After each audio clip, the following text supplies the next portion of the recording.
দেশের লাইফলাইন খ্যাত ঢাকা-চট্টগ্রাম মহাসড়ক এখন থেকে সার্বক্ষণিক থাকবে এআই ক্যামেরার নজরদারিতে। অপরাধ দমন, মাদক চোরাচালান প্রতিরোধ আর নিরাপদ মহাসড়ক নিশ্চিত করতে দেশের এই গুরুত্বপূর্ণ মহাসড়কে শুরু হয়েছে এআই ভিত্তিক সিসিটিভি নজরদারি।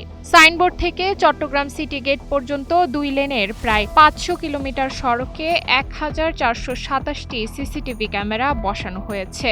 তবে মূল চমক দেখাবে প্রতি ১০ থেকে ১৫ কিলোমিটার পর বসানো ১৬টি বিশেষ এআই ক্যামেরা। ঢাকা চট্টগ্রাম মহাসড়কে আমরা দীর্ঘদিন ধরে পরিবহনের সাথে সম্পৃক্ত। সরকার যে উদ্যোগটা নিয়েছে এআই ক্যামেরার ব্যাপারে, এটা আসলে খুবই ভালো উদ্যোগ, যার কারণে আপনার গাড়ির গতি এখন ৮০-র নিচে থাকে, দুর্ঘটনা কম হয় এবং চুরি ডাকাতি এক কথায় এটা খুব ভালো একটা উদ্যোগ। এটা সরকারকে আমরা ধন্যবাদ জানাই। হাইওয়ে পুলিশের দায়িত্বপ্রাপ্ত সদস্যরা এখন শুধু গতির মারপ্যাচই ধরছেন না, বরং মাদক ও চোরাচালানে জড়িত সন্দেহভাজন যানবাহনের তথ্য হোয়াটসঅ্যাপে পাঠানোর সাথে সাথেই তা তাৎক্ষণিক আটকে ফেলছেন।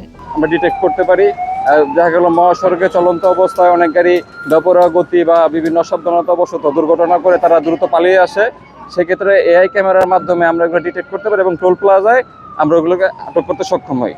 পাশাপাশি চোরাচালান বা মাদক কারবারির সাথে জড়িত বিভিন্ন যানবাহনগুলো থাকে, ওগুলো আমাদের সন্দেহভাজন হলে এআই ক্যামেরা, মূলত এআই ক্যামেরা শুধু ওভার স্পিড নয়, প্রত্যেকটি গাড়িকেই তারা ডিটেক্ট করে এবং যেসব গাড়িকে তাদের সন্দেহজনক মনে হয় সেগুলো আমাদের কাছে বিভিন্ন সোশ্যাল হোয়াটসঅ্যাপের মাধ্যমে আমাদের যারা আমরা টোলে দায়িত্বে থাকি তাদের কাছে ছবি চলে আসে। আমরা ওই সন্দেহভাজন গাড়িগুলোকে আটক করি এবং আমাদের চেকিংয়ের আওতায় নিয়ে আসি।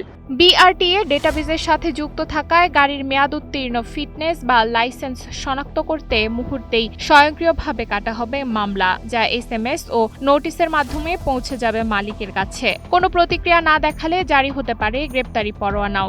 সরকারের এই পদক্ষেপকে স্বাগত জানিয়েছেন চালকরাও। তাদের মতে দেশের অন্যান্য মহাসড়কেও এমন উদ্যোগ সম্প্রসারণ করা প্রয়োজন। এইটা এই যে ক্যামেরাগুলো যে চালু করছে না, এটা আমরা ড্রাইভারের লাগি অনেক সুবিধা হয়েছে, এমনকি যাত্রীর লাগি সব সুবিধা হয়েছে।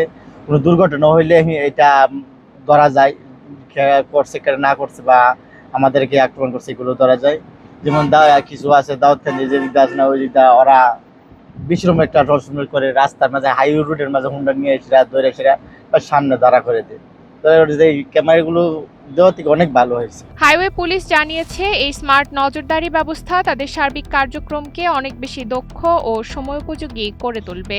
সরকার যদি আমাদের এই এআই ক্যামেরাতে রূপান্তর করে বা আরো হাই রেজলিউশন হাই টেকনোলজির ক্যামেরা সেট করে, ডেফিনেটলি এটা আমি মনে করি নিঃসন্দেহে আমাদের ট্রাফিক ম্যানেজমেন্ট এবং মহাসড়কে অপরাধ দমনে অনেক কার্যকর ভূমিকা রাখবে বলে আমার বিশ্বাস। আমরা জানি যে উন্নত দেশগুলোতে ইতিমধ্যে এআই এর মাধ্যমে ট্রাফিক ম্যানেজমেন্ট থেকে শুরু করে বিভিন্ন কাজকর্ম চলতেছে। ডাকাতি ও মাদক পরিবহন রোধে ঢাকা-চট্টগ্রাম মহাসড়কের এআই নেটওয়ার্ক দেশের সড়ক সুরক্ষায় নতুন দিগন্তের সূচনা করল। প্রযুক্তি ও সঠিক সমন্বয়ে একটি সুশৃঙ্খল মহাসড়ক এখন আর কোনো অলীক কল্পনা নয়। নুসরাত আল দিয়া, সময়ের আলো।